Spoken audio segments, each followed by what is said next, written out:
क्या राघव चड्ढा ने सच में राज्यसभा में काम नहीं किया? क्या आम आदमी पार्टी जो आरोप लगा रही है वो बिल्कुल सही है? इन दावों की पड़ताल राज्यसभा के डेटा द्वारा की जा सकती है। राज्यसभा का आधिकारिक डेटा राघव चड्ढा का रिपोर्ट कार्ड पेश करता है। तो आइए समझने की कोशिश करते हैं कि राघव चड्ढा ने राज्यसभा में कितना काम किया और उन पर जो आम आदमी पार्टी आरोप लगा रही है उनमें कितना दम है। नमस्कार, मैं हूं आकांक्षा और आप देख रहे हैं न्यूज़ 18 का डिजिटल प्लेटफॉर्म। तो आम आदमी पार्टी ने राघव चड्ढा को राज्यसभा में उपनेता के पद से हटा दिया है। पार्टी ने आरोप लगाया कि राघव चड्ढा ने पंजाब से जुड़े मुद्दे संसद में नहीं उठाए। उनकी तरफ से आम आदमी पार्टी की विचारधारा को आगे नहीं बढ़ाया गया। राघव चड्ढा ने इन सभी आरोपों को गलत बताया। उन्होंने कई वीडियोस जारी किए और आम आदमी पार्टी पर निशाना साधा। आरोप लगाने के बीच सच्चाई जानने की कोशिश करते हैं। देखिए, राघव चड्ढा की संसद उपस्थिति 84% है, जबकि राज्यसभा का राष्ट्रीय औसत करीब 79% है। और ये दर्शाता है कि वो नियमित रूप से संसद सत्र में बाकायदा भाग लेते हैं और इस पैमाने पर औसत से बेहतर प्रदर्शन कर रहे हैं। ये भी जानकारी मिली है कि राघव चड्ढा ने 9 निजी सदस्य विधेयक पेश किए हैं। राज्यसभा में एक सांसद का औसत 1 से 2 विधेयक होता है और ये मानदंड पर उनका असाधारण प्रदर्शन दर्शाता है। सोचिए, जहां दूसरे जो सांसद हैं वो 1 या 2 विधेयक पेश करते हैं, लेकिन राघव चड्ढा ने 9 निजी सदस्य विधेयक पेश किए हैं, लगभग 5 गुना अधिक।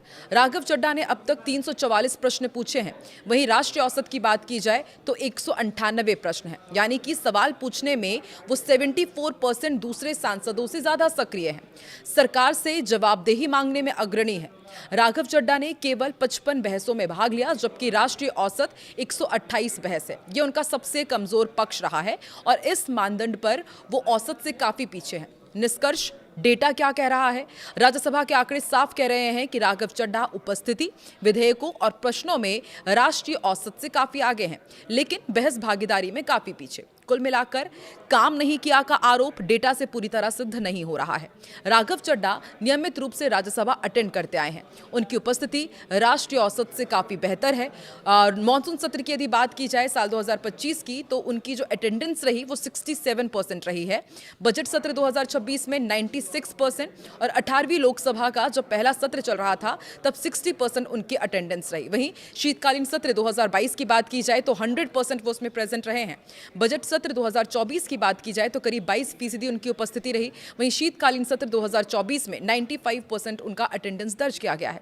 इसी तरह 2025 के बजट सत्र में 73%, 2023 के मॉनसून सत्र में 88% और शीतकालीन सत्र 2025 में 87% के आसपास उनकी अटेंडेंस रही है।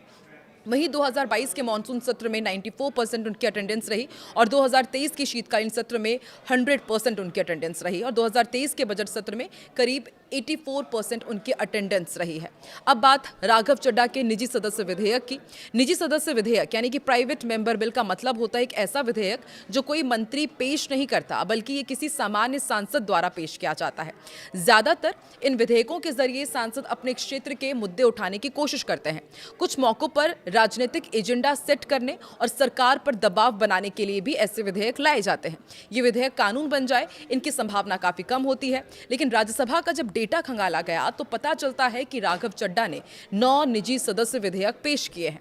राघव चड्ढा ने राज्यसभा में 344 सवाल पूछे हैं। उनके सवालों का पैटर्न अगर डिकोड किया जाए तो कुछ बातें स्पष्ट हो जाती है। उनके ज्यादातर सवाल गवर्नेंस और उसको लेकर जवाबदेही, economy, industry, social sector, infrastructure और शहरी मुद्दों पर आधारित दिखते हैं और ज्यादातर आम जनता से जुड़े हुए।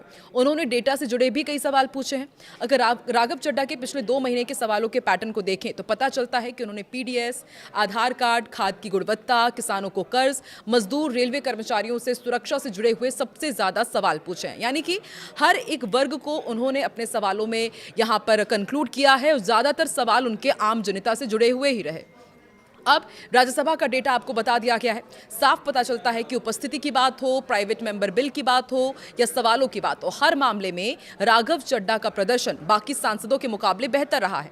सिर्फ डिबेट के मामले में वो थोड़े कमजोर दिखाई देते हैं। आम आदमी पार्टी के आरोपों के बीच राज्यसभा का डेटा यही सच्चाई बयां करता है। तो ऐसे में आप क्या समझते हैं कि आम आदमी पार्टी आखिर राघव चड्ढा को क्या जानबूझकर निशाना बना रही है या फिर कुछ दूसरा ही राजनीतिक समीकरण आपको नजर आ रहा है? कमेंट सेक्शन पर अपनी राय जरूर बताएं।